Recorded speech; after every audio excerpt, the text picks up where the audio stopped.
Oh, do you want a picture?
Macaco grandão? They seem awesome. So these called the hiking guides.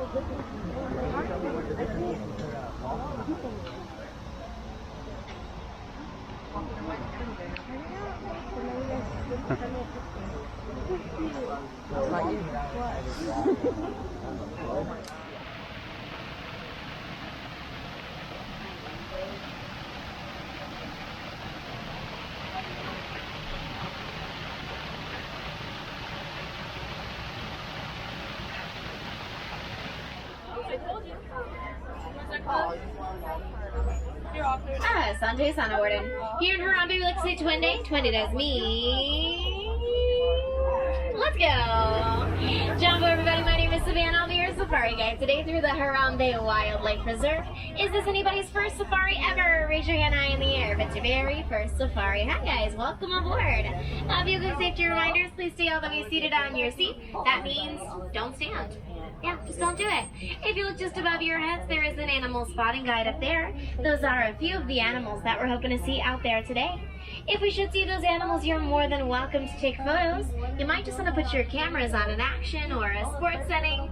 I won't be able to stop for every animal, and those animals certainly do not stop for me. That's for sure. Just laying down back in the shade over there. White-bearded wildebeest are going to migrate in herds up to 1.5 million. Traveling 500 to 1,000 miles every single year.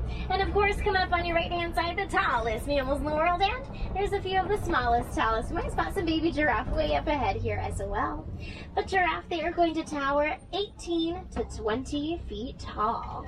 Whenever a baby giraffe is first born, it's going to stand 6 feet tall. But in its very first hour of life, it's already standing up and walking around. They're pretty accomplished in that first hour of life. And whenever you see giraffe all together in a group, they're called a tower. So a group of scared giraffe is a tower of terror. Had to go there. On your left, these are some African wild dogs. Not hyena, but they do look very similar. African wild dogs are very successful hunters. They're going to work together as a pack and take down their prey by tiring them out. They will hunt their prey to the point of exhaustion. And they are successful 90% of the time. Very cute, but you would not want to have one of those guys as a pet. Now, they're actually one of the most dangerous animals out here, so maybe make a pros and cons list beforehand. Probably be a good idea. Or you could do this giraffe on your right-hand side over here. Looks like these are some Maasai giraffe around here. Yeah, I can actually tell by the patterns on their coats. So Maasai giraffe, they do sort of have some splotchy or kind of randomized dark spots, whereas pictured above your head in the spotting guide, you'll see a reticulated giraffe. All right, lots of babies coming up ahead of us here. There's one on your left and two coming up on your right. So giraffe, they are only going to sleep 30 minutes a day. Just 30 minutes, yeah. They're going to take that 30 minutes as quick 2-minute power naps throughout the day. And it is actually pretty rare to see a giraffe laying down like this because they can sleep standing up and with their eyes open. So it sort of just looks like they're zoning out when they are in fact asleep. When they're not sleeping 30 minutes a day, they're going to be eating all day long, 20 hours a day. They'll use their very long prehensile tongues to grasp at their food from the bottom of trees or bushes. There's another baby here on your right. Now, did you know that a giraffe actually has the same number of vertebrae in its neck as we do? Which is 7. They've also got very keen eyesight. That, combined with their long necks, helps them to keep an eye out for predators. Now, he said that they will sleep standing up and with their eyes open. That's actually so they can keep an eye out for predators while they sleep. You also won't really see giraffe laying down in the wild because it takes them a very long time, if you've ever seen a giraffe stand up or lay down. Yeah, it takes a very long time. So they don't normally lay down out in the wild, just so that they can quickly get away from predators if they need to. Coming up on your left here, there is a very large antelope hanging out in the shade over here. That is a male Patterson's eland. Very large antelope species. The males actually stand 6 feet tall at the shoulder. Yes, Very, very large. That is unfortunate. About 50% of Patterson Zealand are still going to live on protected land. Alright, looks like up ahead of us here, we'll see there are some Ann Cooley cattle. They're going to be coming up on your right-hand side. A zebra, you're right, the Okapi does wear zebra pants, but it's actually related to the giraffe. For its facial structure and a very long prehensile tongue, its tongue is so long, it can lick its own eyeball. Isn't that gross? Yeah, can you guys lick your own eyeball? I should hope not. Can you lick your nose? Wow, that's impressive. I can't lick my nose. On your left-hand side here, walking around, we'll see there is this orange antelope. Wait. But yeah, there's a bongo coming up on your left-hand side here. Bongos are known as the ghost of the forest because they're usually pretty good at hiding, which this one is not demonstrating for you right now. Alright, so we'll see coming up on your right, there are some more bongos crossing in on your right here. Yeah, lots of bongos around here. The bongos also have some really heavy horns that are going to lean backwards, which helps them to glide through the dense vegetation. Speaking of horns, if you look all the way back in the back on your left-hand side, there's a black rhino way back over there. Now, the black rhino is going to weigh about 3,000 pounds, and they'll have charging speeds up to 35 miles per hour. Now, unfortunately, these guys are hunted for the keratin in their horns. There's another guy on your left-hand side here. And that keratin serves no scientific or medicinal purpose. It is that same substance in your hair and in your fingernails. So it's not even a true horn, but because of poaching for that horn, there are only about 5,000 black rhino left in the world. On your right-hand side here, this lighter brown antelope is a female greater kudu. I can tell she's a female because she doesn't have any horns. Male kudu are going to have spiral horns that'll grow to 6 feet long. Yeah, a little hard to miss.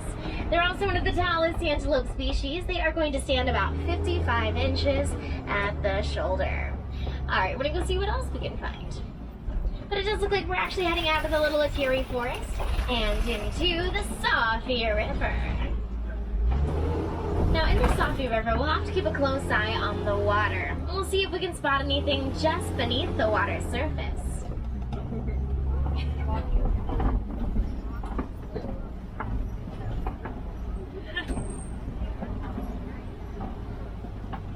If you look all the way over your right-hand shoulder, back in the corner of the water, back there's 2 pink blobs. Those are hippos. Back in the corner of the water, back over there. Hippos are going to stay in the water just like that to keep themselves from overheating. And they can stay completely under the water for up to 8 minutes at a time. Now, they will in fact sleep underwater. Every 8 minutes, they'll float to the surface and take a breath, and float back under the water, all while still asleep. On your left-hand side over here, there is a bloat-tip hippo. So you see them kind of scattered about. When you see hippos together in a group, they're called a bloat. Hippos will communicate in wheeze honks, or sometimes honk wheezes. That's their vocalization, and they can tell each other apart by their wheeze honks, kind of like humans can with the voices. Now the hippo that's a bit closer to the island there, I believe that is the little baby hippo right there, if you can spot him. Yeah, whenever a baby hippo is first born, it'll weigh about 85 pounds. A fully grown male hippo will weigh 5,500 pounds. Yeah, good little baby there. There's some more hippos coming up on your left, but there's also some very large white birds on the island scattered about over here. These are some pink-backed pelicans. Pink-backed pelicans get their name from the pinkish coloration that they'll get during mating season, sort of like they're blushing. And they are going to have a wingspan 7 to 9 feet in length, which is actually the width of our truck, to give you a good idea what that wingspan's going to look like. Alright, coming up on your left here, there are some Nile crocodiles, and there's one way back in the back with its mouth open, wide open back there. So actually, it looks pretty silly, but that crocodile is actually panting like a puppy dog. When crocodiles pant to release their body heat, yeah, that's exactly what this crocodile is doing way back there. The other crocs are hanging out in the water to cool themselves down, and they're going to grow to 16 feet in length. They will weigh over 500 pounds. Now their strong jaws crush the bones of their prey, which could be anything from small fish to, well, you know, just about anything that crosses in its path. On that note, let's get on out of here, shall we? Now, the Nile crocodile can also eat up to half of its body weight in a single feeding. That's 250 pounds. And when crocodile lay eggs, the male and female are going to roll them in their mouth to help them hatch. If a female crocodile feels like her babies are being threatened, she's also going to put them in her mouth. So those strong jaws that crush the bones of their prey also help protect those little babies. Alright, this here coming up is my favorite view of the whole safari. The beautiful savanna landscape is actually maintained by the animals that inhabit it. So the elephants are going to knock down the trees, which makes all these pathways for the migratory species that pass through here. Giraffe will prune the trees, and the antelope mow the grass. On your right, if you look in between the bushes and then the pathway back over there, there are protect them from bugs like ticks. And it is nice to have a little mud bath every once in a while. So keep a good eye out. Oh, on your right hand side, that was so fast. If you look at the end of the pathway down there, there is a white rhino hanging out. Now that white rhino, as you might be able to tell, it's not white. It does look a little bit brown because it's totally covered in mud, but they are actually going to be gray. Looks like there's a few more white rhino coming up on your right hand side over here. Yeah, so these white rhino, they're going to get their name from the Afrikaans word wijd, which means wide. Not white, but the very wide set jaw. So it's a bit wider set than a black rhino's jaw. Black rhino are going to have a more triangular pointed lip, and that is how you can tell them apart. White rhino also weigh a lot more than black rhino, so they're going to weigh about 5,000 pounds. They are considerably larger. Just like the black rhino though, those white rhino are also hunted for the keratin in their horns. As I said, serves no scientific or medicinal purpose. It's the same substance in your hair and in your fingernails. Oh, on your left-hand side, if you look back in the corner over there, there are two cheetah hanging out back over there. Cheetah are the fastest land mammals. They can run up to 60 miles per hour in under 3 seconds. They've also got black teardrop marks under their eyes that work as natural sunglasses for them.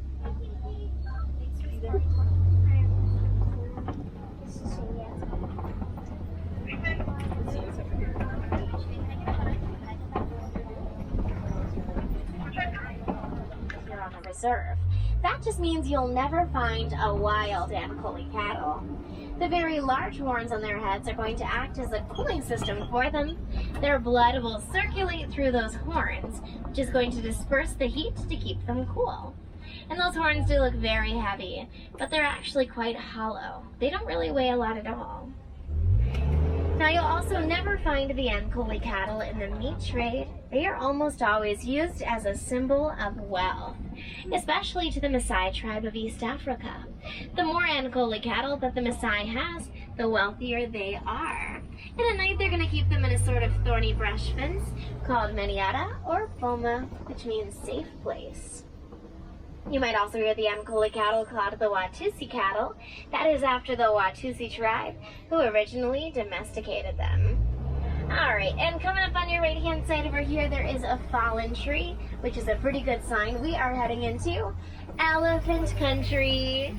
Yeah, and if you look coming up over here on your right-hand side, up in the middle of the trees over here, there is an African elephant just kind of hanging out. You can spot it just close to us by those trees right there. So that's an African bull elephant, which means it is a male elephant. Male elephants will tend to be a little bit more solitary, while the females and the young all stay together in the herd. Male elephants will sometimes form their own bachelor herds. That's going to be with 2 or 3 male elephants. For the most part, though, they will remain solitary. They'll usually leave the herd with their mother in their teenage years. Yeah, there's a good view of him there. And then over here, maybe to the water. Or not. Just going to hang out. You can actually tell the difference between an African elephant and an Asian elephant by the shape of their ears. So African elephants, their ears are actually kind of in the shape of Africa, whereas Asian elephants' ears are going to be more wrinkly and floppy. I personally think African elephants are prettier. I'm not biased or anything. Alright, let's go see if we can find the elephant herd. So elephant herds, they're comprised of the females and their young. So they are going to be led by a matriarch.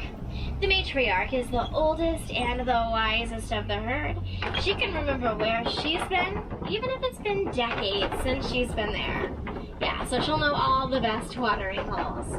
And it does look like up ahead here we are just about to enter into some red clay pits, which is actually another pretty good sign. There might just be some more elephants to spot up ahead here. Yeah, they're actually going to eat the red clay. Provides a lot of nutrients for them. They'll also use it as a natural sunscreen, along with sand or soil, you know, whatever they can get their trunks on. If you look to your right-hand side here, there are some tusk marks in the clay from where the elephants were eating it. Alright, looks like up ahead of us here, I do spot some elephants, so we'll see if we can take a closer look, okay? Just coming up on your left-hand side here. So elephants are very social creatures. They're actually going to spend a majority of their day with the whole entire herd. At night though, little baby elephants are going to have a curfew. They gotta go back home to their mamas. Yep, they do have a bedtime. Farmers in Kenya have actually learned elephants are afraid of bees. So they're going to put beehives surrounding their fence lines, which protects their farmlands from elephants trampling it. Actually pretty smart. And they do get the honey out of it too. But it also protects the elephants from being hunted. One elephant is killed every 15 minutes. But we're doing absolutely everything in our power to protect elephants all around the world. On a particularly warm day, like today, you might see elephants flapping their ears to keep themselves cool. It's kind of like a personal fan. They can lower their body temperature by 10 degrees just by flapping their ears. I know, I wish I could do that. It'd be very useful here in Africa. They'll also cool themselves down by heading over to the watering hole here. They might get a drink of water, splash it onto themselves, or they may even just dive right in. You know, whatever works. Coming up on your left here, there are some greater flamingo. Now, the greater flamingo are the tallest and lightest pink of all the flamingo species. So they're going to get that pink coloration from the brine shrimp that they eat. It's packed full of beta-carotene. Whenever a baby flamingo is first born, it's going to be a grayish-white color. Then after about 1.5 years of eating that brine shrimp, they will get their pink coloration. Whenever you see a group of flamingo all together like that, they're called flamboyants. Yep, the flamboyants of flamingos, friends, and no, I can't make these things up. Alright, on your left-hand side, out in the middle of the grasses here, there's a really big wallow of mud. That's actually a pretty good sign. We might spot some rhinos around here somewhere. Rhinos love to roll around in that mud. It's kind of like a natural sunscreen for them as well. Hours a day. So they're going to spend all day long asleep or resting, you know, just lying around. Yeah. Now the reason for that is during the day, lions have the same eyesight as us. At night, though, their eyesight will get 6 times stronger. So at night is when they do their hunting. And it'll actually be the lionesses, the females, that do the hunting. On your right, there are some more rhinos hanging out over here. Yeah, those same white rhinos that we saw before. And coming up on your left, pretty good view of the lioness right here. And there are some more rhinos on your right there, but Hakuna Matata, friends, we will see them again here in just a second. Alright, back to what I was saying. Lions' eyesight will get 6 times stronger at night, so that's when they do their hunting, and it is going to be the lionesses, the females, that will do the hunting, while the male stays back and protects the cubs and the kopi right here. Their roar can be heard up to 5 miles away. So if you guys do come back a little bit later tonight after dark for our nighttime safari, you might have some better luck seeing them more up and about. You may even get the chance to hear them roar. I can't make any promises though. Lions are cats. They're gonna do as they please, and they mostly just like to sleep. There's another warthog laying back over there. Yeah, warthogs, they come from the same family as the domesticated pig. They've got some razor-sharp tusks they will bear when they feel threatened, and then they are going to back themselves into burrows, sometimes into the tree right there. So keep your eyes peeled around here for some ostrich. But those antelope right there are bontebok. Now the bontebok, they were once nearly hunted to the point of extinction. In the early 20th century, there were 17 bontebok left in the whole world. So they were hunted as pests or as competition for farmland. Fortunately though, there was a farmer had the good sense to fence in the remaining 17 bontebok. and saved the entire species. Now, they are still considered extinct in the wild, but due to conservation efforts, their numbers are actually getting pretty close to the thousands. They're just hanging out on conservation land a little bit longer until their species is considered totally safe and totally stable. Coming up on your left-hand side over here, this white-looking antelope is a scimitar horned oryx. A very rare sight. Like the bontebok, the scimitar horned oryx is also extinct in the wild, and their population is rapidly declining. Native to the desert plains of Africa, the scimitar horned oryx can go up to 9 months without drinking any water. Its white fur will reflect the sun's rays to keep it cool, and it's going to get its name, scimitar horned oryx, from that scimitar sword shape that its antlers have. Alrighty, my friends, but it does look like we are at the end of our safari here today.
Those are the fish hands, yeah. We can come back in 15 minutes. Let's do that.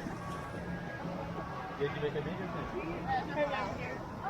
Good. No, I don't, but it's good. You get wet.